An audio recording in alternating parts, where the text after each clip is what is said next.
Hello crypto friends, most people still think like this. Oh, I have Atom, Sol, ETH, I'll stake them at the highest percentage, get 7 to 12%, and that's it. Life is beautiful. But the reality is a bit different. When you delegate tokens to a validator, you are not simply giving them away to earn interest. You are actually voting with your wallet for who will manage the network, in which direction it will develop, and whether it will remain decentralized at all. In short, delegation is not passive income. It is a tool of influence. And if you do not use it consciously, someone else will use it for you.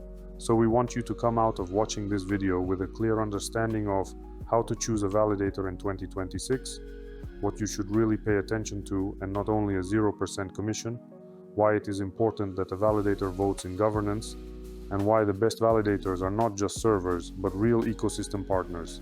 Let's go. Let's first refresh the basics because even in 2026 many people still confuse these things.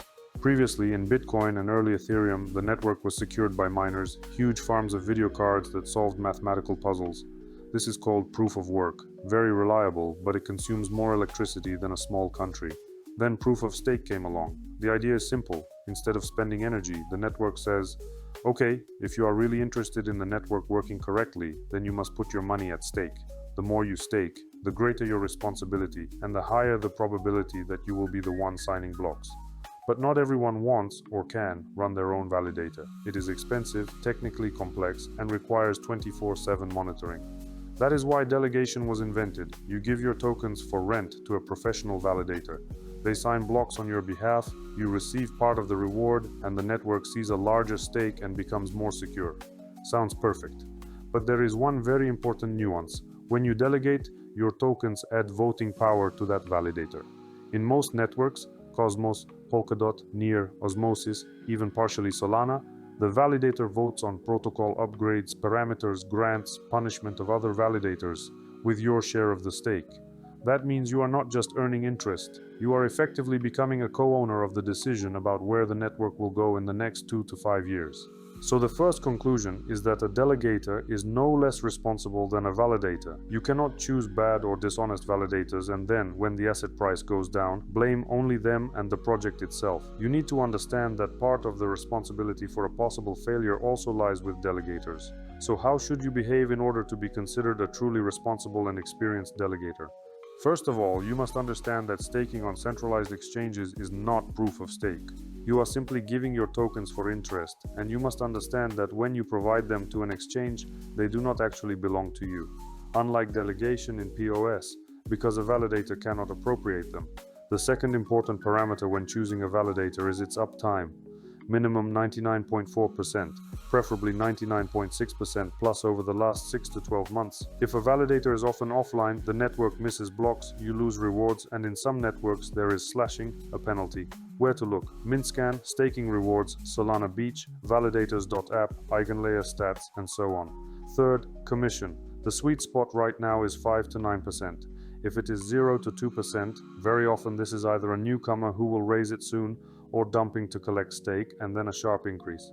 12% plus is usually either very cool professionals or just greed. Here it is worth thinking, if a validator sets a 0% commission, meaning they earn nothing and only spend money on infrastructure, then why are they doing this? Next, you should pay attention to self-bonded stake. This is an important metric that very few people look at. If a validator holds very little of their total stake with their own funds, this is a red flag. They risk very little if something goes wrong. However, there are exceptions, for example when a validator receives a large delegation from the project foundation. This, on the contrary, may indicate that the developers trust this validator. Also pay attention to the slashing history. If it happens frequently, it may indicate either negligence or some problems with equipment. Look at geographic and infrastructure diversity. Validators from one data center, one country, one cloud provider are becoming less and less common in the top. It is very good when a team has nodes in different regions and on different providers. Pay attention to how quickly the validator updates the client.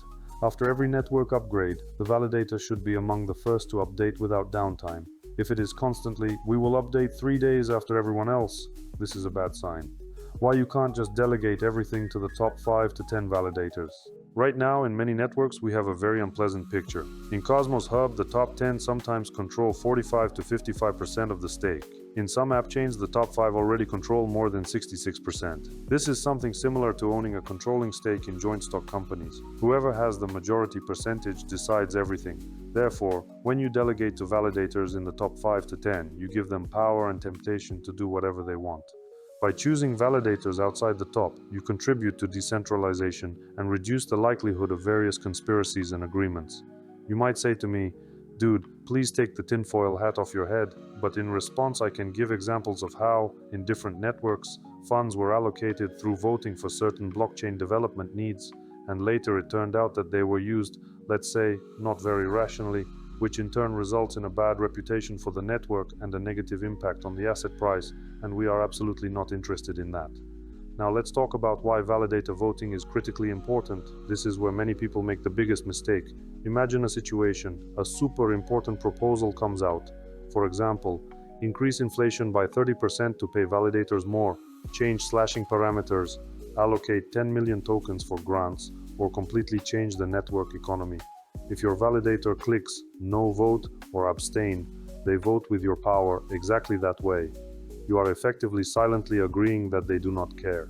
And in some networks, especially the Cosmos ecosystem, there is also no with veto. This is a veto that can kill a proposal altogether if it reaches 33.4%. Therefore, do not delegate to someone who constantly does not vote or votes randomly. Where to look? Mintscan, Governance tab, Commonwealth.im, Polk Assembly for Polkadot, Validator voting dashboard on staking rewards. A good validator votes on at least 90 to 95% of proposals and explains their position. Forum, Twitter, Telegram, blog. And the coolest validators in 2026 are no longer just guys with a bunch of servers. These are teams that fund core developers, build tools for the community, dashboards, analytics, IBC relayers. Localize documentation into 7 to 10 languages, organize hackathons and workshops, actively lobby network interests in regulatory matters, run bug bounty programs, engage in project marketing. When you delegate to such a validator, you are effectively investing not only in the current percentage, but in the future of the entire ecosystem. Our validator helps projects by participating in testnets and engaging in informational activities. We created our own YouTube channel where we publish videos about the networks we validate and about cryptocurrencies and blockchain in general. We also always adhere to the motto, "You'll never walk alone," and you can ask us anything about crypto through our social networks. In addition, it is no less important to know who you trust with your funds, who these people are, and what principles they have. We made a decision a long time ago to donate 10% of our profits to charity every month. We publicly announced this on our X and Telegram channel. So by delegating to us, you automatically become a participant in a good cause. Delegation in 2026 is no longer just set it and forget it. It is a way to say, I want this network to develop this way and not otherwise. Therefore, the next time you choose where to delegate, ask yourself not only how many % will I get, but also, do I trust these people with the future of the network for the next 5 years? Share in the comments, who are you delegating the most to right now and why exactly them? We are very interested in reading your experience. Thank you for watching. See you in the next video, and remember, I am not calling anyone to do anything and I am not giving financial advice. The only advice, don't let yourself be shaved. Let's go! I run these notes like I run these streets, yeah. Checking the seat, never miss a beat. No downtime, uptime where I eat. Best in the game and they can't compete. I'm steady, heavy, nobody shakes me. Locking the block, who the hell gonna chase me? Proof in the numbers ain't messing with fate. I'll sign and verify, keep your fucking chain straight.